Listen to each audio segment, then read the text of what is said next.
সুপ্রিয় দর্শক মণ্ডলী, universal medical college and hospital limited আজকের সংবাদপত্রে আপনাদের সবাইকে স্বাগত জানাচ্ছি। প্রফেসর পারভেজ করিম আব্বাসী রয়েছেন আমাদের সঙ্গে। স্বাগত আব্বাসী আপনাকে। ধন্যবাদ মতি ভাই। দৈনিক ইত্তেফাকের শিরোনাম হচ্ছে নির্বাচন বানচালের ষড়যন্ত্র দৃঢ়ভাবে প্রতিহত করা হবে, কেন্দ্রীয় সহ 7 জেলায় জাপা কার্যালয়ে হামলা, আগুন। আমার দেশ নিরাপত্তা বাহিনীর বেপরোয়া হামলার বিরুদ্ধে ক্ষুব্ধ প্রতিবাদ, আদানি লুটপাট বহাল রাখতে বন্ধ পটুয়াখালী বিদ্যুৎ কেন্দ্র। মানবজমিন নূরের মাথায় আঘাত, ভেঙে গেছে নাকের হাড়। বিএনপি জামাত ও এনসিবির সঙ্গে প্রধান উপদেষ্টার বৈঠক আজ। কালবেলা রাজনীতিতে হঠাৎ উত্তাপ, নানা প্রশ্ন। পর্যবেক্ষণে নূর, সরকার বলছে জড়িতরা ছাড় পাবে না। দেশ রূপান্তর নূরে উত্তাল রাজনীতি, নির্বাচনের আগে আরও ভয়ঙ্কর পরিস্থিতির ভয়। খবরের কাগজ গুমট পরিস্থিতি, কোন পথে দেশ, জাপা কার্যালয়ে হামলা, ভাঙচুর, আগুন। দিনকাল সব জাতিগোষ্ঠী নিয়ে নিরাপদ বাংলাদেশ গড়তে বদ্ধপরিকর বিএনপি। তারেক রহমান নূরের চিকিৎসায় খোঁজ নিলেন প্রধান উপদেষ্টা, সুষ্ঠু তদন্তের আশ্বাস। নূরের উপরেই সবকটা কাগজের শিরোনাম। তো যেটা হচ্ছে যে নূরের উপর নূর আহত হওয়ার পরে বাংলাদেশের রাজনীতি উত্তপ্ত হয়েছে। সব পর্যায়ে কিন্তু বিষয়টা নিয়ে আলোচনা হচ্ছে। আবারও জাতীয় পার্টির বিভিন্ন কার্যালয়ে 7টা জেলায় হামলা হয়েছে। নির্বাচন নিয়ে অনেকেই আশঙ্কা প্রকাশ করছেন যে নির্বাচনের আগে আরও হামলা হতে পারে। পরিস্থিতি কোন দিকে মন নেয় এটা এখনও কিন্তু বলা যাচ্ছে না। তবে এটার যে একটা এর পরে কী হবে এই নিয়েই মানুষের মধ্যে একটা শঙ্কা দেখা দিয়েছে। আপনি কীভাবে দেখছেন? জি, প্রথমে শুরু করি এটা দেশের সাধারণ নাগরিক হিসাবে, যে আমাদের দেশের একজন উঠতি তরুণ রাজনীতিবিদ নূর, যাকে ব্যক্তিগতভাবে আপনিও চিনেন, আমিও চিনি, অনেকেই চিনেন। এমনি ব্যক্তিগতভাবে যেখানে আমাদের ইন্টারাকশন হয়, অমায়িক, এমনি ভদ্র। তো তার উপর যে আঘাতটা হয়েছে, সে যে গুরুতর আহত আছে, আইসিইউতেও ভর্তি আছে হাসপাতালে। তো আমরা দোয়া করি আল্লাহ তাকে আশু সুস্থতা দেখ এবং সে সুন্দর মতো আমাদের কাছে ফেরত আসুক। এটা হচ্ছে এক।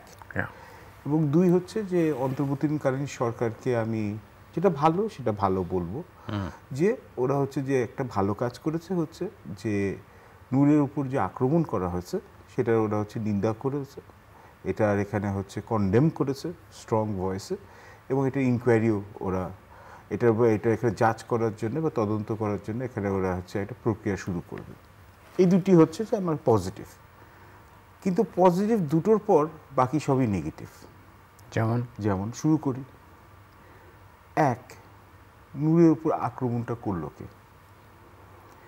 যেটা আমি মিডিয়া থেকে এবং নিউজ পেপার থেকে, সোশ্যাল মিডিয়ার কথা বাদ দিচ্ছি, আপনি এখানে রেসপন্সিবল নিউজ পেপার থেকে আমি এবং বা নিউজ চ্যানেল থেকে যেগুলো আমরা দেখেছি, সেখান থেকে দেখা যাচ্ছে হচ্ছে যে গণ অধিকার পরিষদে নূরের নেতৃত্বাধীন তার সমর্থকরা গেছিল হচ্ছে জাতীয় পার্টির অফিসে, এখানে হচ্ছে প্রতিবাদ জানাতে, এবং এটা এক পর্যায়ে এটার মধ্যে ভাঙচুর করার জন্য। তো জাতীয় পার্টির সমর্থকরাও এসেছিল, এবং তারপর পুলিশ এবং সেনাবাহিনীর একটা অংশ তারা আসছিল হচ্ছে যে আইন শৃঙ্খলা অবস্থায় অবনতি যাতে না হয় এটা রুখে দাঁড়ানোর জন্য।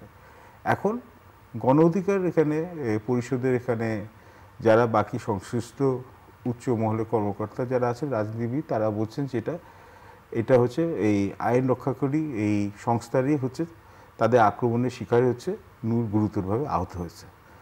প্রথমত হচ্ছে এক, যদি এটা হয়ে থাকে স্পষ্ট তদন্ত হোক এবং একটা বিচার বিভাগীয় তদন্তের সিদ্ধান্ত হয়েছে। জি, আমি এখানে এই জন্য বলছি প্রক্রিয়াটা শুরু হয়েছে, কিন্তু এটা স্পষ্ট এবং স্বচ্ছ তদন্ত হোক, এবং যার এই যে ডিসপ্রপোর্শনেট ফোর্স যেটা ব্যবহার করা হয়েছে, যেটা বাকি রাজনৈতিক সরকারের আমলেও দেখেছি, আওয়ামী লীগের শেখ হাসিনার আমলেও দেখেছি, বিএনপির সময়ও আমরা দেখেছি যে বিরোধী দলের রাজনীতিবিদদের উপরে এইভাবে ব্যক্তিগতভাবে আক্রমণ করা, হয়রানি করা, হেনস্থ করা, এটা এখনও যে এখানে বজায় আছে, এটা আমার মনে হয় না এটা কোনো স্বস্তির বিষয়। এখন তো আপাত দৃষ্টিতে কাগজে কলমে আমরা জানি হচ্ছে যে এখন একটা অরাজনৈতিক সরকার আছে, তখন রাজনীতিবিদদের উপর আক্রমণ হচ্ছে। এটা হলো প্রথম কথাটা। এবং এই যে ট্রেন্ডটা, এই ট্রেন্ডটা থামে নাই। তো নূরের উপর যখন একটা ভিজিবলি প্রমিনেন্ট, কারণ মিডিয়াতে বা অ্যাপিয়ারেন্সে যদি রাজনীতিবিদের উপর যদি এখানে আক্রমণ হয়, তাহলে সাধারণ নাগরিকরা আমরা কতটুকু নিরাপদ, এটা প্রশ্নটা জাগে। আগে সরকারের আমলে যেরকম ছিল, এখন এই সরকারের আমলেও কিছু অংশে ক্ষেত্রে সংশয় কমলেও এখনো আছে, যথেষ্ট আকারে এখন দেখছি ইদানিকাল আরও বেড়ে যাচ্ছে। 3 নম্বর প্রশ্নটা হচ্ছে, এতকাল আমরা দেখেছি নূরকে যে এই ন্যাশনাল সিটিজেন্স পার্টি এখানে যে ওরা যখন মব এবং তাদের এখানে তার কথা অনুযায়ী যেখানে যে মব জাস্টিসের নামে মব ভায়োলেন্স, অনেক অংশে অভিযোগগুলো সত্য, এটা করে যে এখানে যে বিরোধী দলের এখানে নেতাদেরকে বা রাজনৈতিক কর্মীদেরকে হয়রানি করাচ্ছে, সে এটার বিরুদ্ধে সে প্রতিবাদ করত এবং এটার বিরুদ্ধে হচ্ছে সে হচ্ছে সমালোচনা করত। এখন সে তার মধ্যে এখানে কি কম্পালশন আসলো, তার মধ্যে কি পলিটিক্যাল থিঙ্কিং চেঞ্জ হলো যে হঠাৎ করে সে জাতীয় পার্টি এখানে এটার জন্য ব্যানের জন্য সে এখানে ওই জাতীয় পার্টি এখানে অফিসটাকে ঘেরাও করলো।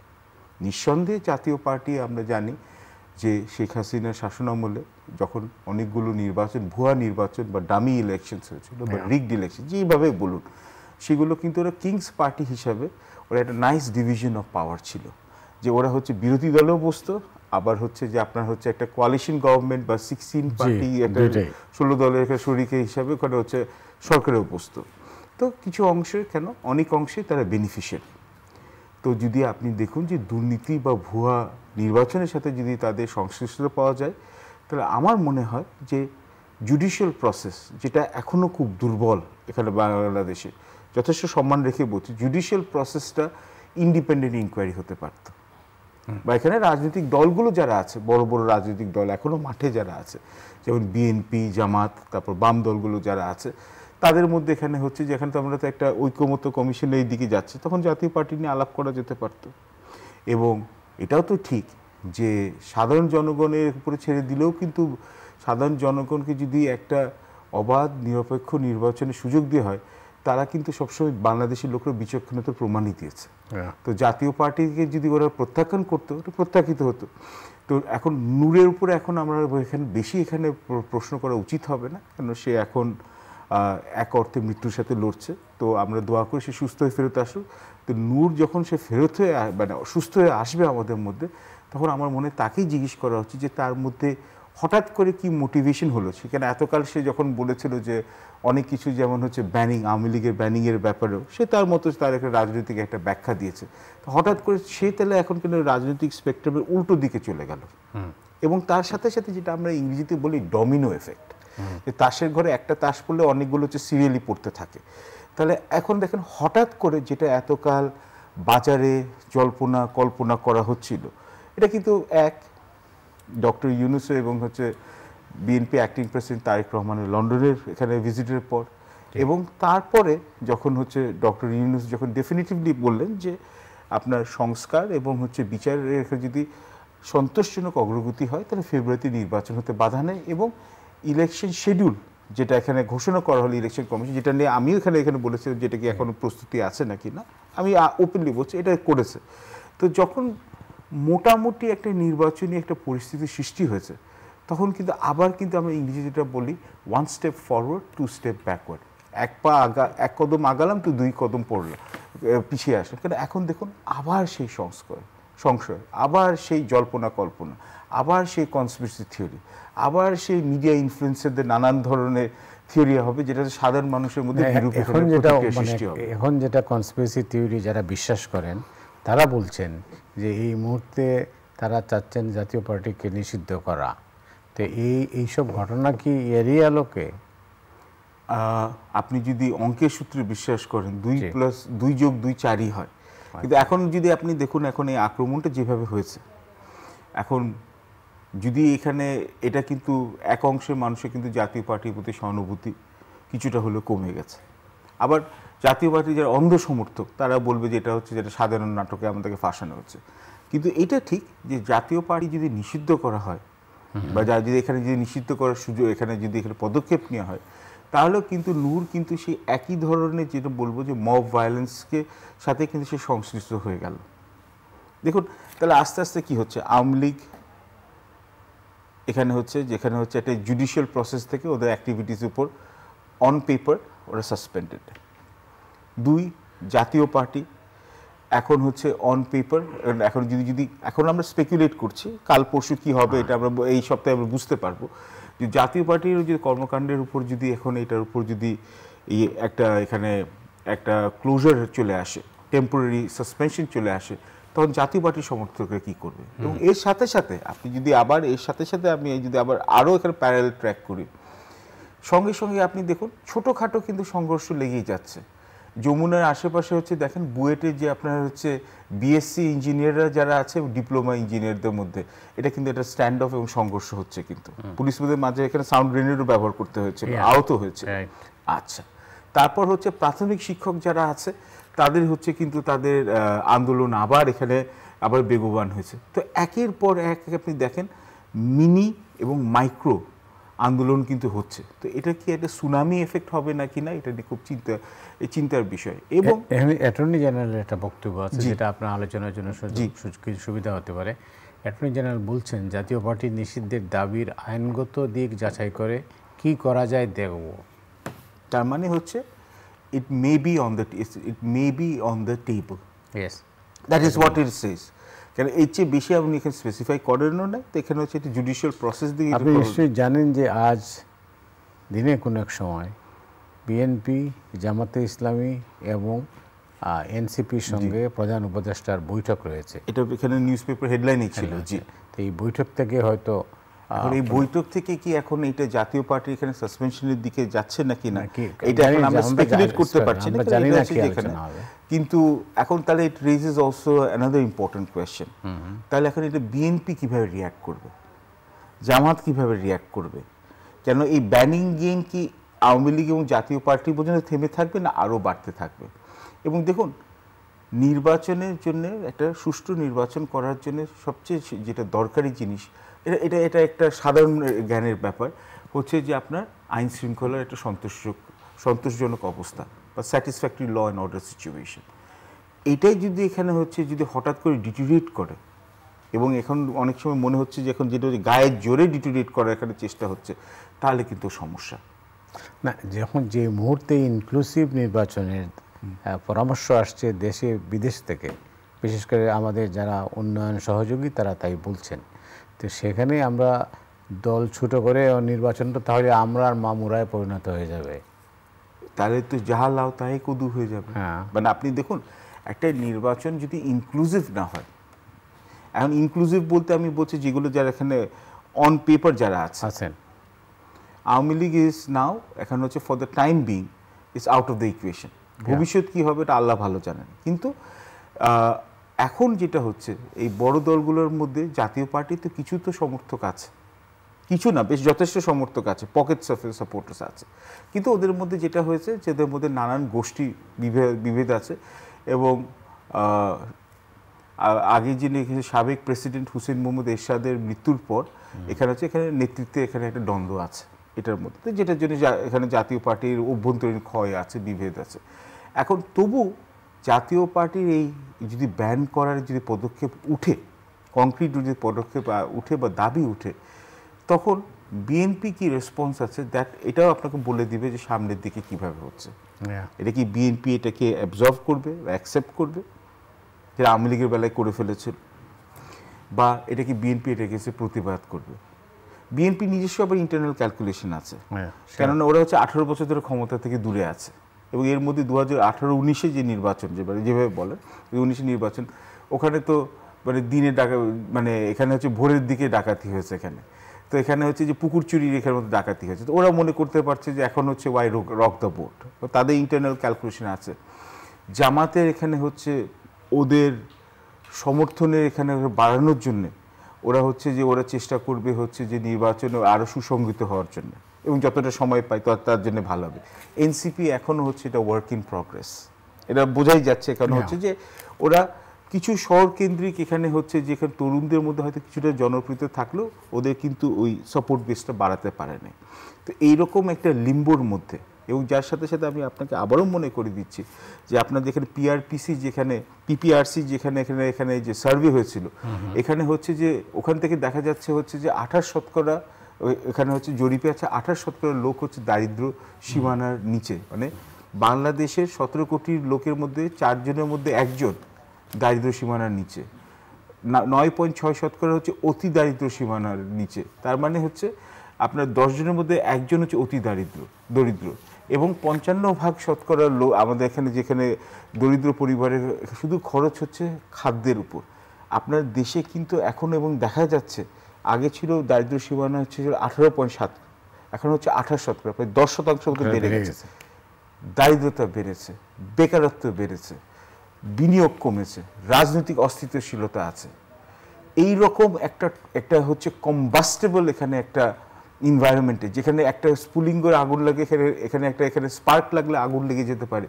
এখানে কিন্তু আমার আবারও বলবো সকল হচ্ছে স্টেক হোল্ডার যারা আছে, অভ্যন্তরীণ সরকার, রাজনৈতিক দল, law enforcement agencies, arm forces, সবারই কিন্তু এখানে একসাথে কাজ করা উচিত।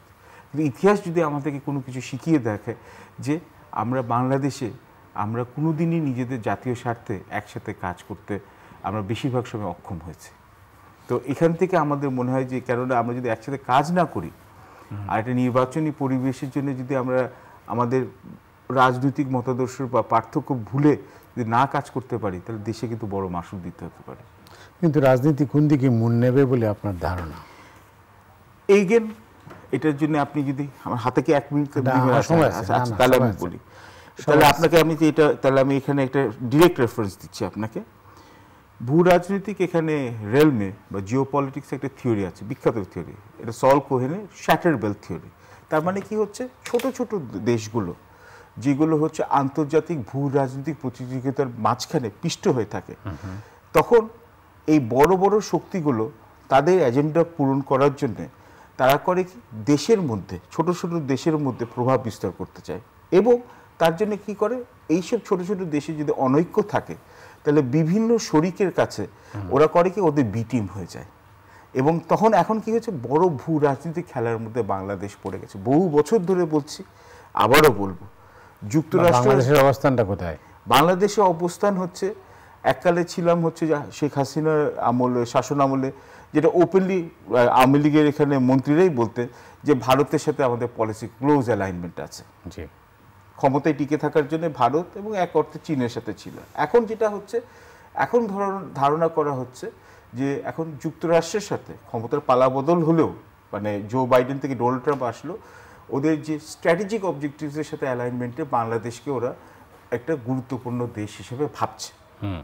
কিন্তু আমি আবার এখানে কিন্তু ধরে দিই, এর সাথে আবার নতুন সমীকরণ হচ্ছে যে এই ভারত যেহেতু এখানে হচ্ছে ডোনাল্ড ট্রাম্পের ট্যারিফের বা শুল্কের এখানে এই খড়গহস্ত এখানে খড়গ চালিয়ে ওরা এখন ওরা এখানে কি বলবো ছিন্ন বিচ্ছিন্ন হয়ে গেছে। তো ওরা এখন আবার রাশিয়া এবং চীনের সাথে এক ধরনের অর্থনৈতিক এবং সামরিক একটা জোটের দিকে ওরা এক্সপেক্ট করছে এবং এখন কিন্তু অ্যাজ আই স্পিক আপনি কিন্তু নরেন্দ্র মোদী এবং হচ্ছে ভ্লাদিমির পুতিন কিন্তু চায়নায় আছে, হোস্টেড বাই শি জিনপিং।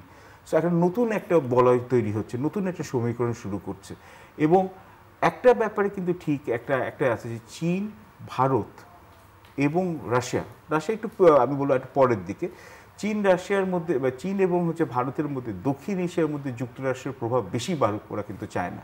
এখন কিন্তু আবার অ্যালাইনমেন্টটা হয়ে যাচ্ছে।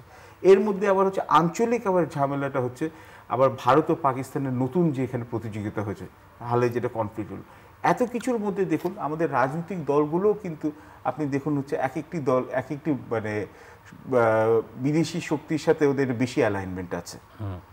আপনি দেখুন আওয়ামী লীগের তো এখন ধরছি না, কিন্তু আওয়ামী লীগের মোটামুটি যত নেতৃবৃন্দ আছে ওরা ভারতে এখন আছেন, এটাই ধারণা করা হচ্ছে এবং আমরা তো দেখছি সোশ্যাল মিডিয়াতে এবং ওদের নিউজ পেপারে আছে। তো এটা একটা পাকিস্তানের ভিজিটের সময় আমরা দেখলাম যে তাদের জামাতে ইসলামের সাথে ঐতিহাসিক যে এক ধরনের একটা হৃদ্যতা আছে ওটা আবার বহিঃপ্রকাশ হলো।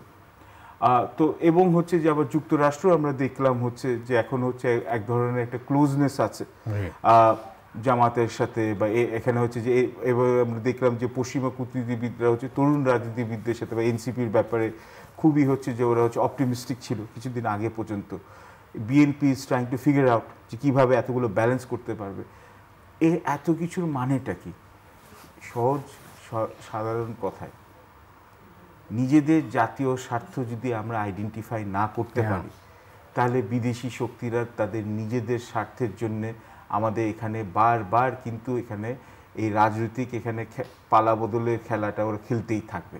এবং যত আমাদের মধ্যে অনৈক্য থাকবে, যত আমাদের মধ্যে মনে করুন গণতন্ত্র না স্বৈরতন্ত্র, বা এখানে হচ্ছে যে আমাদের দেশে এখানে প্রোগ্রেস কিভাবে যাবে, এইগুলোর উপর যত আমাদের এখানে যদি ক্ষমতায় যাওয়া আর ক্ষমতায় টিকে থাকা যদি মেইন অবজেক্টিভ থাকে, তাহলে বিদেশি শক্তিদের জন্য খুব সহজ হবে ইন্টারফেয়ার করা। আমার মনে হয় যে এখন আমাদের সবারই উচিত যে এই হানাহানি, এই সংঘর্ষ, এগুলো আপনি মুখের কথা যেই বলতে পারে, মুখের কথা বা মুখের বুলি, আমরা কি সবাইকে এই দেশে কি আজীবন কি এরকম একটা পরিস্থিতি থাকবে? চীন, রাশিয়া, ভারত যদি এক হয়, মোটামুটি এক হতে যাচ্ছে, তখন বাংলাদেশের অবস্থানটা কী হবে? তখন বাংলাদেশের উপর একভাবে না আরেকভাবে চাপ আসবে, যেখানে হচ্ছে যে যুক্তরাষ্ট্রের বলয়ের দিকে যেখানে বাংলাদেশ একটা অ্যালাইনমেন্ট চিন্তা করা হচ্ছে, বা সামনে যে সরকারগুলো আছে যুক্তরাষ্ট্রের সাথে একটা অ্যালাইনমেন্ট হবেই, বা এটা যদি ধারণা করা হয়, যেমন ট্যারিফের এখানে অ্যাগ্রিমেন্ট যেটা আমরা করলাম, তাহলে তো এখানে এবং যে মিয়ানমারের যে ওদের ভৌগোলিক যে যুক্তরাষ্ট্রের যে স্বার্থগুলো আছে, তাহলে তো এখানে হচ্ছে যে ওটা কাউন্টারিং স্ট্র্যাটেজি হিসাবে চীন, ভারত ও রাশিয়া একসাথে কোলাবরেট করবে। এটা এবং এটার তাহলে চাপটা কি হবে? তার মানে একটা হচ্ছে প্রক্সি, একটা ব্যাটল গ্রাউন্ড বাংলাদেশ হয়ে যাবে যদি আমরা খুব সতর্ক না হই। আমরা কি সতর্ক আছি? আমি তো বিশ্বাস করতে চাই যে আমাদের যারা হচ্ছে নীতি নির্ধারক আছেন বা যারা হচ্ছে সমাজের দায়িত্বশীল এখানে পজিশনে আছেন, তারা তারা দেশপ্রেমিক, কিন্তু আমার মনে হয় যে তাদের পাবলিক আটারেন্স বা পাবলিক যে ভাষণগুলো বা বক্তব্যগুলো যদি কম সাংঘর্ষিক হয়, তাহলে হবে কি তাদের সমর্থকদের মধ্যে হচ্ছে একটা ভালো একটা প্রভাব পড়বে। সো আমাদের মনে হয় যে এখন যে আমাদের যে ওই উদ্ভূত পরিস্থিতি হচ্ছে, সেটাকে এটাকে শান্ত করার জন্য বা ডিফিউজ করার জন্য আমাদের স্টেটসম্যান লাইক এখানে ইনিশিয়েটিভ নিতে হবে। এবং এটাকে প্রত্যেকটা এখানে হচ্ছে যারা দায়িত্বে আছেন, রাজনৈতিক দল বা হচ্ছে ল এনফোর্সমেন্ট এজেন্সি, তাদের এখানে একটা আরও দায়িত্বশীলতার সাথে কাজ করতে হবে, নাহলে আমরা সাধারণ মানুষরা ভুগতেই থাকবো। না, কিন্তু এরকম একটা পরিস্থিতিতে তো দরকার কি জাতীয় ঐক্য, জাতীয় ঐক্য, সেটা আমরা দেখছি না তো। জাতীয় ঐক্য এবং তার চেয়ে বেশি জাতীয় ঐক্যর সাথে আরেকটা জিনিস আছে, জাতীয় ঐক্য তো এমনি হাওয়া থেকে আসবে না। এটার জন্য প্রথমেই দরকার হচ্ছে যে সিকিউরিটি, শৃঙ্খলাবোধ, এবং এই অরাজকতা যেটা চলছে এটা বন্ধ হতে হবে। কেননা এখানেও কিন্তু দেখুন, রাজনৈতিকভাবে আমরা রাজনৈতিক দল রাজনৈতিকভাবে মোকাবেলা করা উচিত। ওরা এখানে প্রচারণা করতে পারে, ওরা এখানে এটা করতে পারে, কিন্তু মাইট ইজ রাইট, গায়ের জোরে আমি এখানে বলে দিলাম, বা সোশ্যাল মিডিয়াতে 1000 লোক বা 1 লাখ লোককে আমি জড়ো করে ফেললাম যে এখানে এটা হবে না, এই মব হিস্ট্রিয়া হুইপ করে কতদিন? তো আমাদের প্রথম জিনিস যেটা হয়েছে যে এখনও আমাদের 1 বছর হয়ে গেল, 1 বছর পর 1.5 বছরের দিকে হতে যাচ্ছে, কিছুদিনের মধ্যেই হবে, কিন্তু এখনও কিন্তু দেখুন দেশে কিন্তু পুরোপুরি কিন্তু শৃঙ্খলাবোধটা এখনও ফিরে আসেনি, এবং হচ্ছে আইন শৃঙ্খলা অবস্থা এখনও কিন্তু সন্তোষজনক নয়। তো এইরকম একটা পরিস্থিতিতে, এবং সবচেয়ে ইম্পর্ট্যান্ট, আমরা একজন আরেকজনের এখানে প্রতি সহনশীলতা বাড়ে না। একজন আরেকজনের মত পার্থক্য থাকলে বা সমালোচনা, গঠনমূলক সমালোচনা হলেও আমরা মনে করি যে আমরা হচ্ছে যে সে হচ্ছে আমার বংশ পরম্পরার শত্রু। তো এই মনোভাবটাই তো আমাদের এখানে আমরা পরিবর্তন হয় না।